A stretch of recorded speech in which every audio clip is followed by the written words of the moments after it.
मैं TV9 network के MD और CEO श्री बरुण दास जी को वेलकम एड्रेस के लिए आमंत्रित करना चाहूँगा। Please come sir.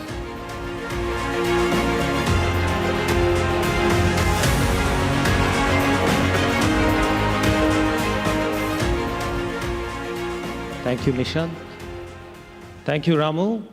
I almost envy young entrepreneurs like you because your star is hitched to a soaring India and the world is your oyster. The Honorable Prime Minister Shri Narendra Modi ji, sir, on behalf of TV9 Network, I would like to express my deepest gratitude to you for being with us here this evening. At a time when the war in West Asia is roiling global peace and prosperity, impacting the 3 F's that drive the global economy, namely fuel, finance, and food. The energy shock that we are witnessing now could be the biggest humanity has ever faced, far bigger than the shocks from the 2 world wars and the other disruptions like the Arab oil embargo of 1973 or the Iranian Revolution of 1979 or even the Gulf War. The ongoing asymmetric war could just drag on.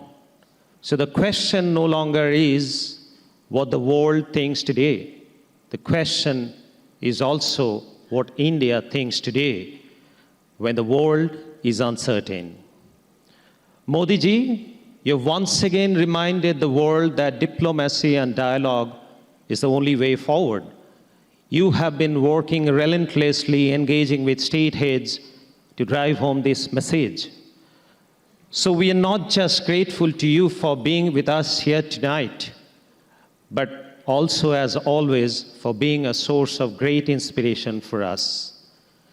Ladies and gentlemen, in this context, please join me in giving a huge round of applause to Modi ji, who is now India's longest-serving head of a government with 25 years in office. Modi ji. It gives me goosebumps to think that half of our generation, half of our population wasn't even born when he became the chief minister in Gujarat in 2001. Thank you for being with us, Modi ji. The chairman of my home group, Sri Rameshwar Rao Gauruji, Excellencies, industry leaders, our guests from abroad, friends, ladies and gentlemen, it gives me immense pleasure to welcome you to the flagship summit of TV9 Network, What India Thinks Today. It is an understatement to say that we are living in turbulent times. Before the West Asia conflict, tariff war shook the world across continents. Thus, the 2 wars, one military and the other economic, have delivered a startling new fact. For the first time in decades, geopolitics is no longer a distant headline. It is a daily economic reality for the 8.3 billion people that live on this planet. In this global upheaval, under Modi ji's leadership, India is rising. India is not only rising, but also helping stabilize the world order. India's own civilizational ethos has long been rooted in dialogue and not domination. Yet from a battle fought more than 5,000 years ago, this country produced most profound literature on life and duty. I'm referring, of course, to the Mahabharata and the Bhagavad Gita. As a student of management and leadership, I've always been a keen observer of Modi ji's style of governance. And for my own ease of understanding, I like to develop them in some sort of formulas. Earlier, on this forum, I've talked about 3 Modi mantras, namely return on governance, Modi multiplier effect, and CDR, or citizen DNA reset.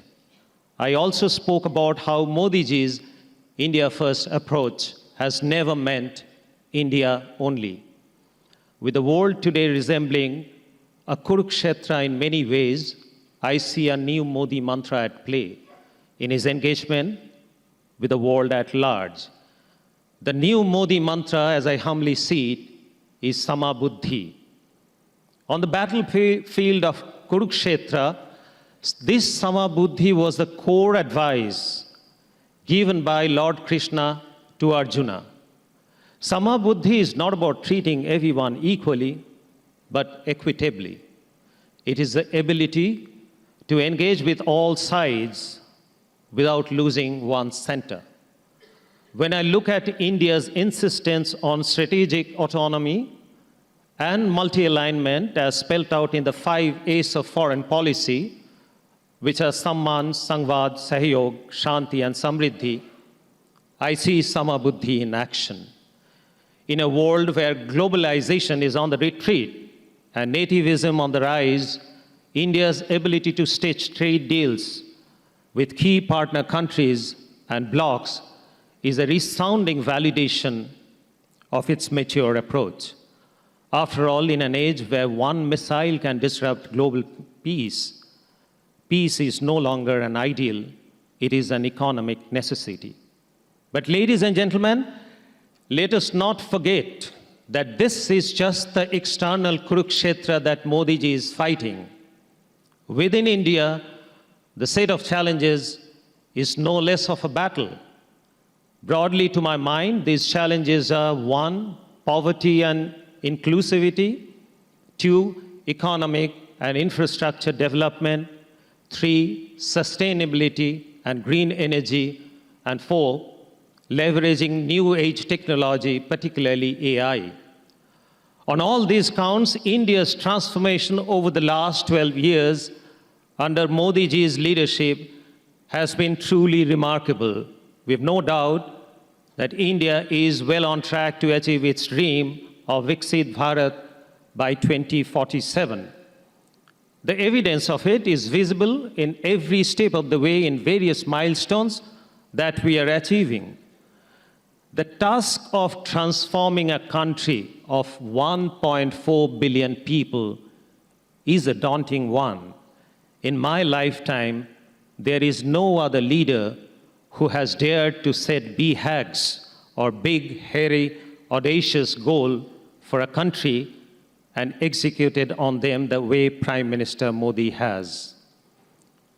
Of course, democracy demands differences of opinion.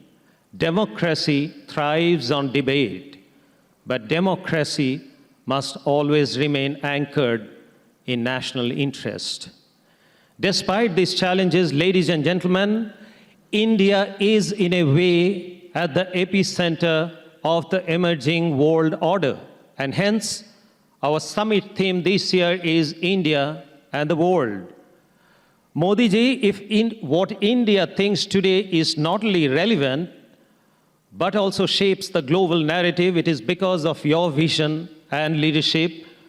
When the world is searching for balance, and when India's voice carries greater weight than ever before, it is time to hear from the leader shaping that voice.